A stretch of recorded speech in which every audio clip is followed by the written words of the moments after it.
Warning, this podcast contains violence, sexuality, gore, and other horrible and disturbing things. Listener discretion is advised.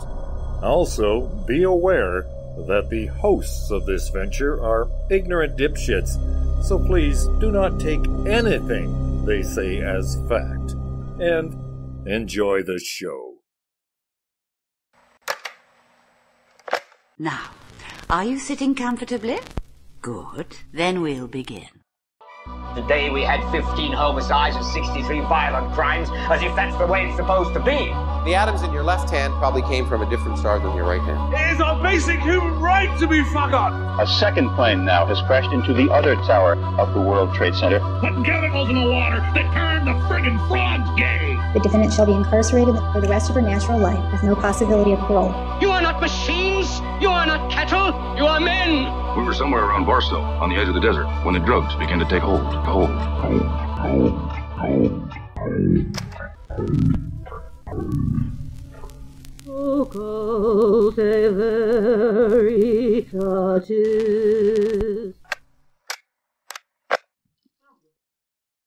You know, guys, I've been practicing a little bit of that black magic, and if we want a fourth person in the studio for part 2 here, I could try and summon him.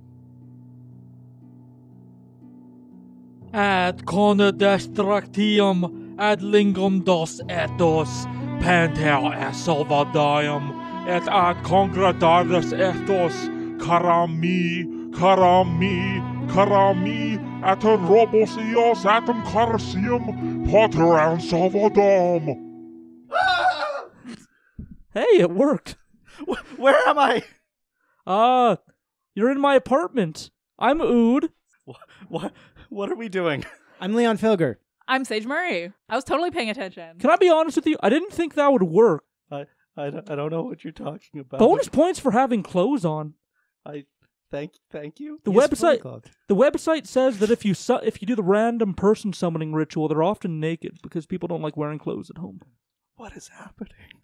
Oh, sorry. I bought a book of dark magic, and we needed somebody to react to the podcast we're going to do. Oh, okay. Well, I love dark magic, so... Yeah. We got alcohol for you if you want. Yeah. Oh, shit. Yeah, dude. Come on, hook me up. Okay, there we go. All right, well, we are not going to do a What's Your Poison for this one because everyone apparently is done drinking. So I'm drinking water, and I rate it a 10 out of 10 because it hydrates my body. Yes, it's almost like my cells need it. Yeah, almost. We've had a lot to drink. But does it have electrolytes? No. That's what plants crave. Welcome to Occulte Veritatis. I am Sage Murray. I'm Leon Filger. And I'm Ood Gallifrey. And summoned here to this wonderful place again, I'm your guest robot. Woohoo! Welcome, robot. Thank you. So you're kind of jumping in part 2 of my podcast. I did the Unification Church, and here's my part 2. Okay. The last part was pretty straightforward. It was basically just like the history of the Unification Church, but now I'm gonna jump into the fucky stuff. Okay, I'm into that.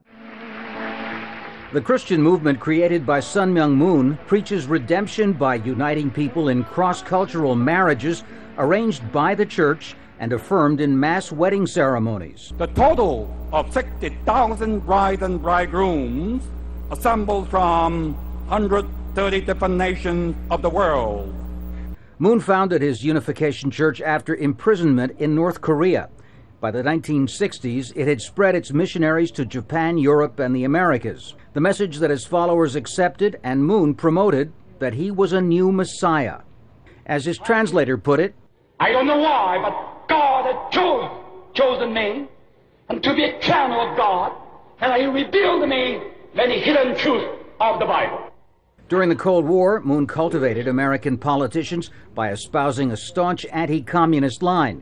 The church has spent more than $1 billion subsidizing the Little Red Washington Times newspaper, a podium for the conservative American political establishment.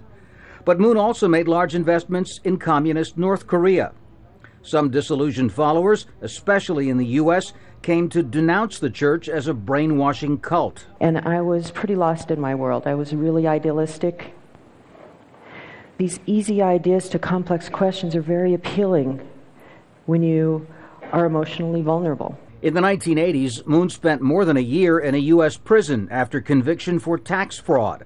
but that reversal failed to hold back the church's expansion into diverse financial and media holdings. There's no firm figure on the number of Unification Church members worldwide. In the U.S., estimates range from 15,000 to 25,000, and the church admits that it has a challenge in retaining the first generation of adherents while attracting new believers. But well before his death, Moon handed the church over to his children to renew the faith that he called the divine principle. Tom Ackerman, Al Jazeera. Basically, you've missed mass marriages. Yeah, mass marriages. Okay, so like and- super polygamy. Yes. Yeah. Okay. Yeah. So, the self-proclaimed Messiah, who is Il Sung Moon or whatever the fuck his name is, Moon. I forget. Kenneth Moon? Ban Ki-moon? I don't remember. Moon. Good reporting. Fuck you. So the self-proclaimed Messiah, Moon, claimed that Jesus had chosen him to complete his mission on Earth by arranging for complete strangers from different countries to marry each other to create pure families. He basically handpicked people from all around the world and then would marry them to each other. Sometimes it was their first time ever meeting, which is insane. So he was Ban Ki-moon.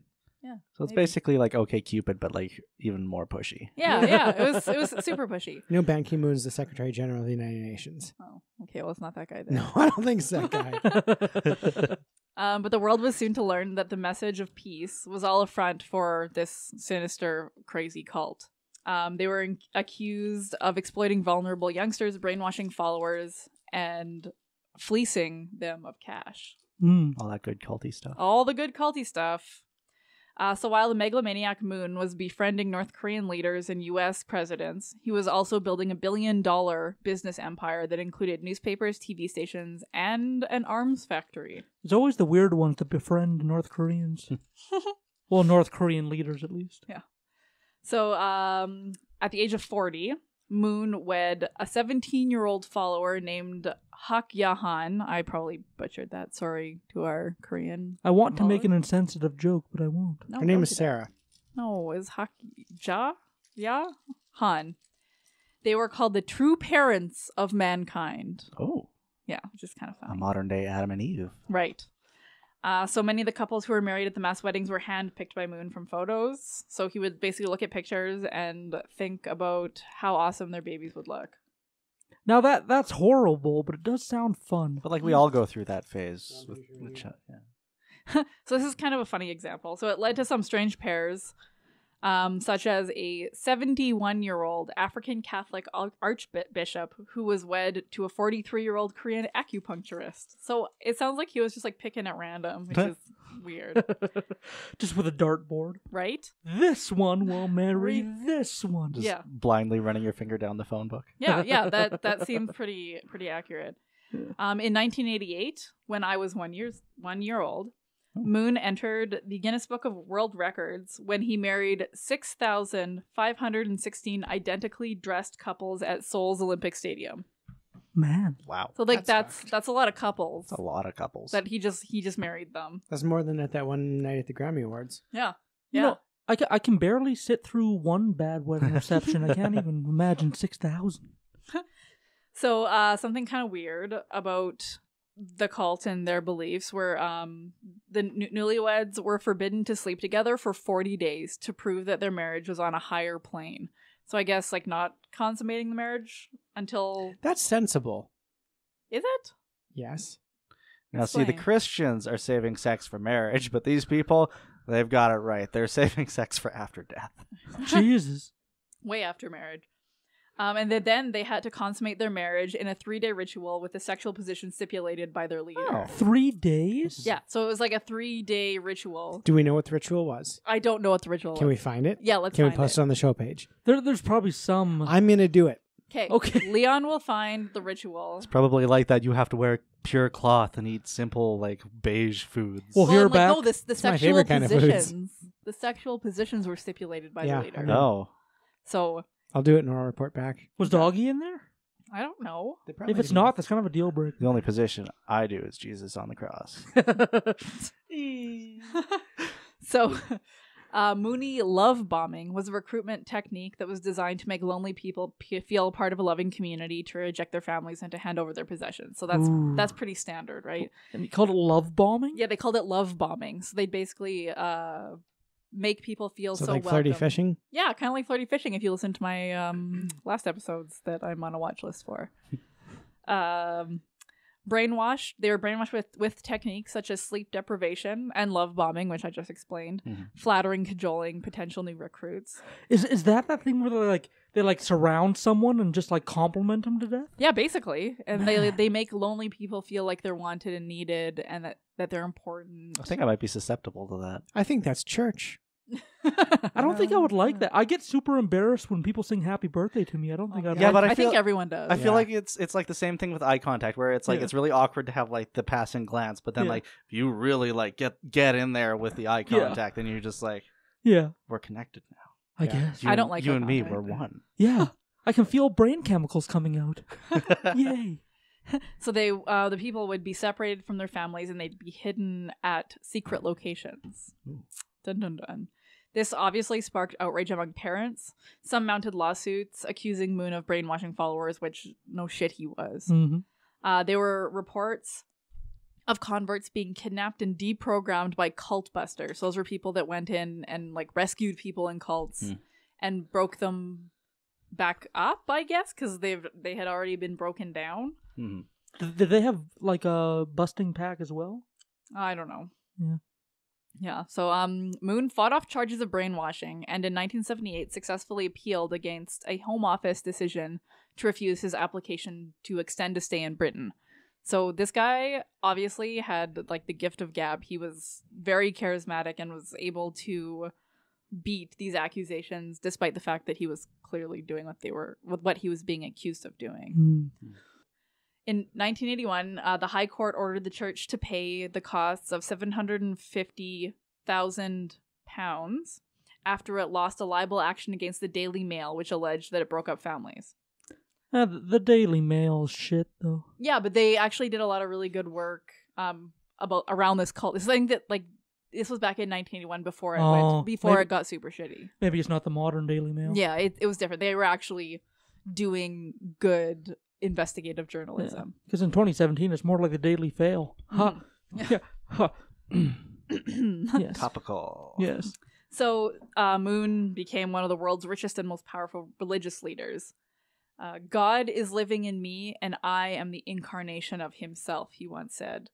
The whole world is in my hand, and I will conquer and subjugate the world. Ooh, okay. Yeah. So I mentioned that he had quite the empire of newspapers, TV, and all that other stuff. So his empire included the Washington Times. So he had his fingers in that honeypot as well. Jesus. That's a fairly legitimate paper. Yeah, that's an actual legit paper. While adoring followers were sent out as unpaid fundraisers, Moon lived in a lavish New York home, was ferried around in a chauffeur-driven limousine, and holidayed on his luxury boat. An estimate in 2008 put his personal wealth at £625 million. Christ. So that's a lot of pounds. That's pretty good. It's a lot of pounds. It's a lot of pounds. It's more than 7. Right? It's way more than 8. Yeah. He also curried favor with right-wing leaders, which makes sense. In 1974, he organized pray-ins in Washington to halt the impeachment of President Richard Nixon. So that's one of the ways that he got in with the right-wing leaders. What was Nixon helping him out politically, and he didn't want his buddy to get out, or yeah, what? Yeah, and he also admitted to admiring Ronald Reagan, George W. Bush, and he was very close to ex-Chilean dictator General Pinochet. So he was in there. Wolf among wolves. Yeah. He once tried to persuade Elvis Presley to make a film with him about Christ, which is kind of funny. Elvis declined. Go figure. Yeah. In 1984, his reputation was dented hugely when he was jailed for 18 months in the U.S. for tax evasion. Oh, no. And the church never really recovered from that scandal, and membership subsequently fell, which fair enough. By the 1990s, there were reports of poor South Koreans being shipped in to boost numbers at Mooney weddings, so basically just seat fillers. The Perfect Family, which was his family, was floundering too with allegations about Moon's relations with other women and scandals involving the lavish lifestyles of his kids. See, you never want to be a monogamous cult leader. Well, he wasn't. Because the temptation is just too much. Yeah. In 1988, his eldest son, Hyo-jin, was revealed as a hardcore cocaine addict. He died of a heart attack at age 45. Yeah. And in 1999, another son, Eugene Philip Moon, killed himself at the age of 21. So things are kind of starting to unravel here. Moon moved the church to a remote region in Brazil. As his flock dwindled, his actions became more bizarre. Yes, more bizarre than mass weddings and calling himself the Messiah. Go on. In 2004, he told an audience in Washington that emperors, kings, and presidents, including Hitler and Stalin, had declared to all heaven and earth that the Reverend Sun Myung Moon is none other than humanity's savior, Messiah, returning Lord, and true parent. That's a bit arrogant. No. He said that those people said it? Yeah. Like, in what way? Like, spiritually? I don't know. Like, why would you brag about a Hitler endorsement? Right? Or you can't be Jesus, man. You can't do that. Yeah. He thought he was. Did he actually think he was, or did he have to keep up the facade? I'm not sure, but I would assume that he had to keep up the facade. No one's that dumb. Man. I guess people are that dumb, but I don't think he was. If you're Jesus, do you think it's legal to drive since your blood is just wine? No, it's obviously not. Your blood alcohol content is wine. 100%. You shouldn't be on the road. Yeah. And your body's made of delicious crackers. Yeah, I just know that it's not a good idea to play hockey if you're Jesus. You'll keep on getting nailed to the boards. The worst part is the birds. That was too punny, you guys. In 2009, Moon married 45,000 people in simultaneous ceremonies around the world in his first mass wedding in years. Man. And then I talked about when he died in the previous podcast. Yeah, that's all I have about Moon. In the first episode, I talked about how he died. He died in Tell you what, he lived a storied life. He did. He lived a storied life. He lived the shit out of his life. He did, yeah. You gotta give him that. I mean, it's impressive that even on a downslope, he managed to get 45,000 people to agree. That's pretty impressive. Yeah. Like you gotta give him that. If he's on that kind of decline and he's still able to bring those kind of people out of the woodwork, I mean, he was Korean, you said? Yeah. Yeah, he was Korean. It's nice. South Korean. It's nice to see. It's nice to see like somebody who's not just a white male become a cult leader. Right? Yeah. Maybe I'll do. Oh, there's another really cool cult that was in Japan, I think. Shinrikyo. Shinrikyo. Yeah. Maybe I'll do Shinrikyo. Yeah, they're deep into North Korean shit too. Yeah, they are pretty fucky. To this day, I believe. Mm-hmm. Lots of people died in that cult. Yeah. Also, hey, I like how you're rubbing your face on there. That's fun. Just doing a little bit of ASMR for the ASMR for the post show now. Yeah. I don't know. Two of the iTunes reviews we've gotten say that they like the glass clinking and they like the opening. They like the ambient sounds. Gotta make the noises of drinking. Yeah, I guess it's a little more NPR or something. Because the NPR, they always do the I was walking up to Do and Do's house, and then they have footage of him stomping in the snow on the way to the house. That's fun. Yeah. I don't know, these glasses cost $1, so I don't know. So they're probably not going to sing. Yeah. Should we talk maybe for a minute about what we think about Charles Manson dying? It's about time he died. He's been in jail forever. I'm over him a long time ago. He really, I heard it, and I've said people, oh, he's dead. I'm like, I just don't care. I don't care at all. It was like a reality TV show. Yeah. He was a pretty good dancer, though. It's like, there's a 19th season of Survivor. I know exactly what you're talking about. I don't know. His passing didn't make me sad, or didn't make me. I don't know why it would make you sad. Or it didn't make it. I didn't feel anything for him dying. I didn't really care. But what I was sad about is I wish that some reporter or some journalist or some interviewer was focused enough to interview him and get him to actually admit some of the things he actually believes. Because anytime an interviewer went to see him, the whole time he was in prison and even before, he would just troll the fuck out of them. Yeah. Oh, yeah. People look at you today, 20 years later, and they still have no idea what you're about. Tell me in a sentence who you are.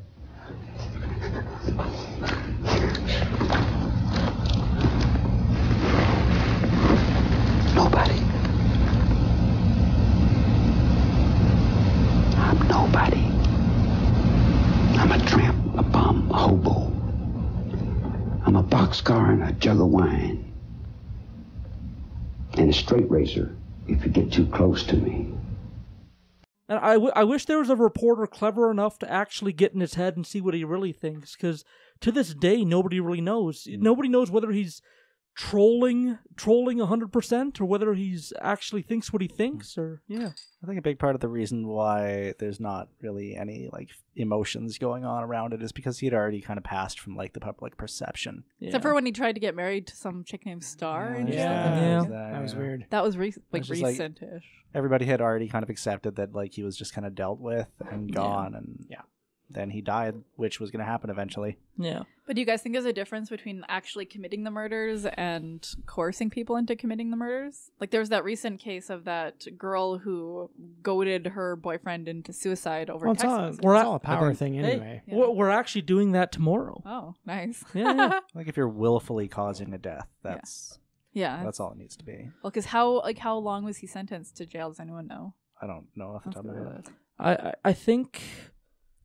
I think he was convicted under capital murder, actually. Oh. And capital murder is you didn't commit the murder yourself, but your actions directly contributed. Yeah. Okay. So you can be convicted of capital murder if you drove the murderers to the murder site. Knowing they were going to murder. Yeah, knowing they were going to murder. So I think that's what he was convicted of. Of course, if that's not the case, then future Ood will cut in here and correct me. Past Ood didn't know what the fuck he was talking about.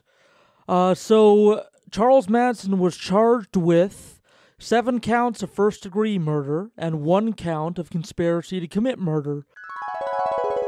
He got 9 life sentences. That's it. Yeah. And I don't think he ever tried to get parole. I don't think he ever sought that out. Like, Is there much of a point? No. I think honestly he was happy in prison. He knew that his life outside was over at that point. Yeah. He got caught. I think in his eyes he was famous, and he was in his eyes I think he was famous, and I think he saw himself as a martyr, so I think he was fairly happy with how things turned out, unfortunately. He was famous in a way too, like that's part of the problem. That was Sharon Tate and her family, Sharon right? Tate, and she was pregnant at the time. If he was only convicted for 7 people, that would explain why he only got that many life sentences, I suppose. 9. Yeah. I mean, with his death, people will start writing more detailed biographies now that money is legally able to be made from his story. So hopefully in the future we'll be able to get our hands on one of those and do an in-depth look, and maybe we can try and figure out what his motivations were, because all the interviews I've seen so far, I don't know what the fuck the guy's about. No, he's a little bit of a wacky. Yeah, he's insane. I know. It's part of my nature. I try and understand, even if I know I'm not going to understand. That's good. Stay curious. Bonuses on our Patreon page for as little as $1 a month. Yeah. I'm actually a patron on our Patreon for $1 a month. Yeah. Which is a conflict of interest because I decide what I podcast. Yeah.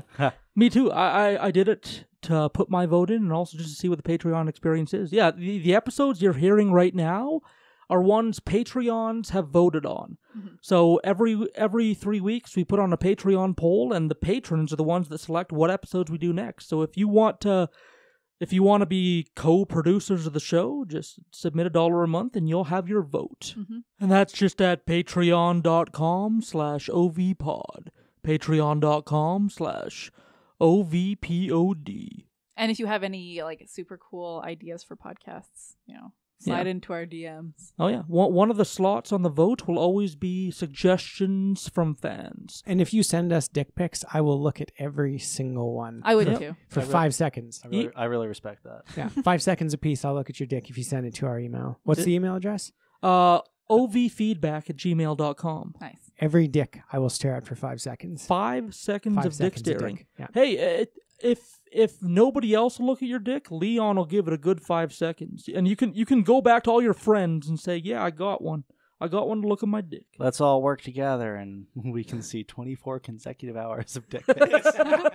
Well, my it'll be live streamed.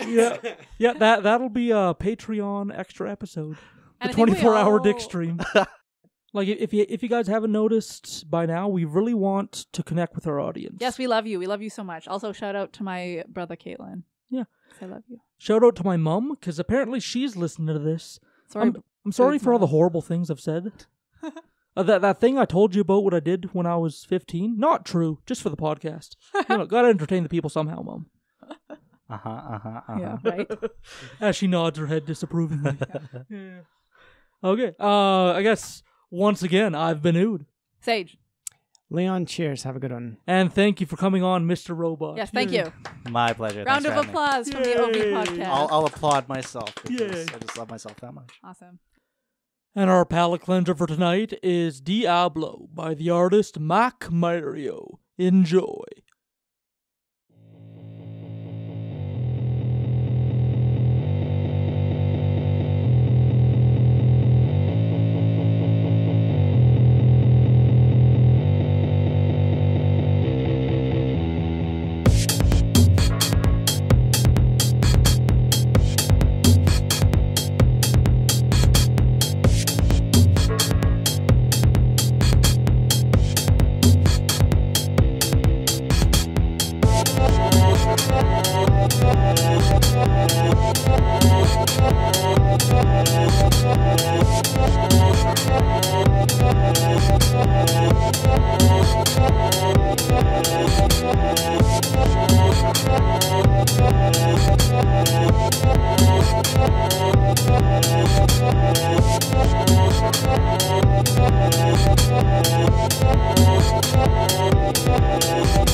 Alrighty, it's now 9:23 p.m.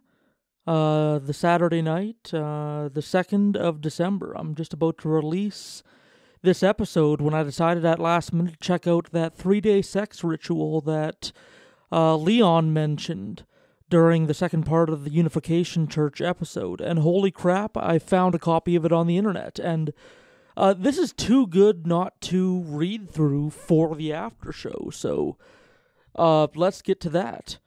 Firstly, it's a 3-day ceremony, and each day has a certain meaning. So the first day ceremony represents restoration in the family of the Old Testament era. The second day ceremony represents restoration in the family of the position of Jesus in the New Testament.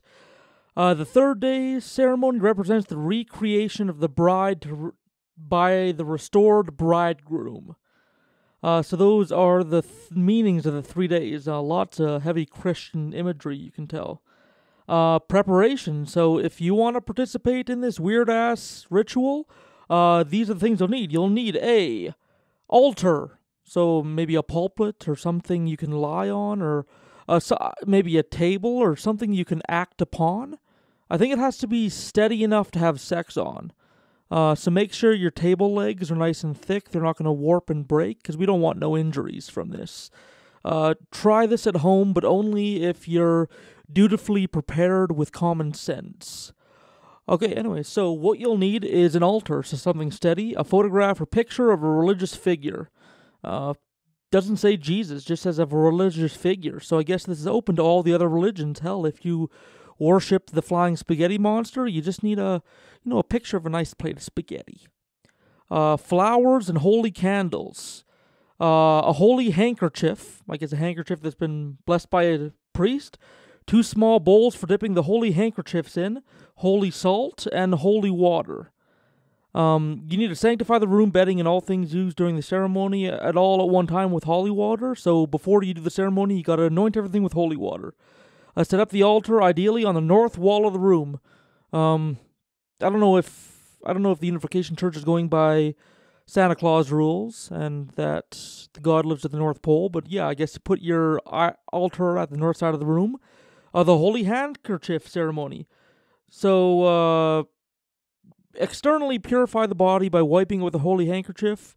The bridegroom and the bride shower separately. So I guess you go to your own corners of that anointed room. You put fresh water on the holy handkerchief, dip it in the bowl, and you cleanse your entire body. So you take a nice bird bath with this holy handkerchief to be cleansed on the outside, to be pure on the external. Then you get into the ceremony. So the first day, after the holy handkerchief ceremony, put on holy robes, or the clothes worn at blessing. The couple stands in front of the altar, sings holy songs, and makes 3 full bows to God. Second part, husband and wife face each other in front of the altar. Notice, whenever husband and wife face each other, to do so with the altar at their side. Alright. Neither should ever have their back to the altar. I guess that's considered rude. The altar has very sensitive feelings. You should not turn your back on the altar. It might feel excluded. You need to think of the altar's feelings.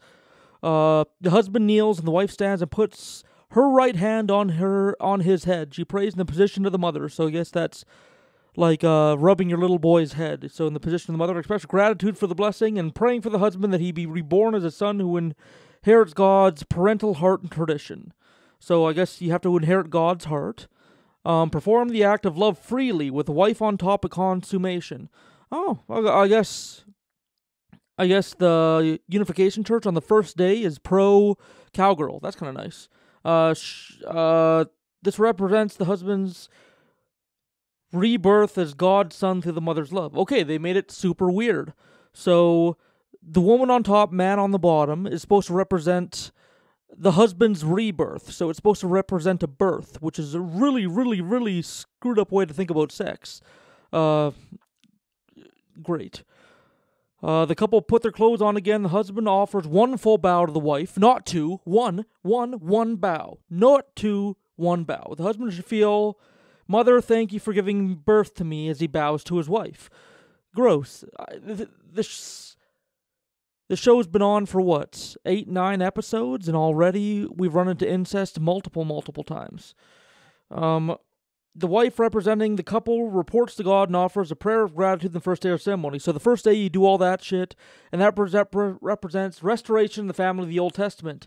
A second day shorter. Actually, it's not shorter, it's the exact same, because the second day is the exact same as the first, except it represents your restoration of the position of Jesus in the New Testament.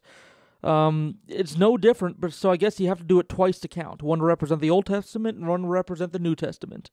On the third day, this ceremony represents God's restoration of man's dominion for the first time. After the holy handkerchief ceremony and dressing, the couple sings a holy song and bows to God. Husband and wife face each other and do 3 full bows to each other simultaneously. The husband stands and puts his right hand on the wife's head. He, in the position of a man who restored under the order of the dominion, offers a prayer to God. Content of his prayer, be thankful he's able to restore a man's dominion of true love and restore the lost ideal of goodness. This almost sounding Deepak Chopra-ish. They're throwing a bunch of kind of Christian iconical words everywhere to make it sound meaningful. The wife offers the prayer. The couple performs the act of love with the man on top. This time the man is on top. Is doggy style on top, or is that just more parallel? Well, not parallel. I forget the word. Right angle? It's not on top, though. Anyways, after the act of love, each person wipes his or her own sexual part with his or her own holy handkerchief. So I guess clean yourself with the holy handkerchief. Do not wash the holy handkerchief, but let it dry as is. Gross.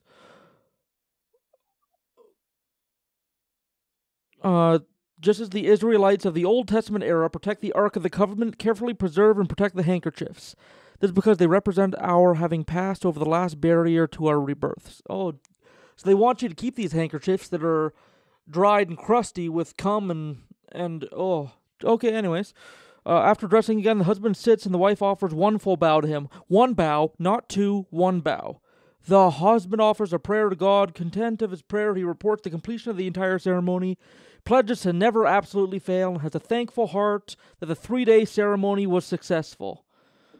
I never expected it to get that fucked up.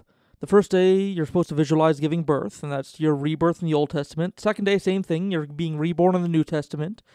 And then third day, you have sex, and you wipe yourself off with these holy handkerchiefs and make sure all your sexual fluids get on there, and then you just let it dry, and you keep it around the house as a souvenir for consummating your marriage and all that. It's just gross. Like, it's cliche that, like, all the teenage boys are jacking off into their socks, and now the socks can stand on their own. Like, that's a super gross stereotype. These guys are actually advocating it with their little cum rag handkerchiefs. Christ. Yeah, so that's been the Aftershow. Thank you for tuning in and learning this 3-day sex ritual that apparently several tens of thousands of people went through. Yeah. So I've been Ood Gallifrey. Thank you for tuning in. Thank you for, being one of our fans and being one of the good people that follows us, because I was surprised that anybody wanted to listen to us at all. So, Satan bless you. I love you all. You guys have a wonderful December. I hope there's snow where you are, and I hope you have, a merry, happy everywhere. Bye-bye.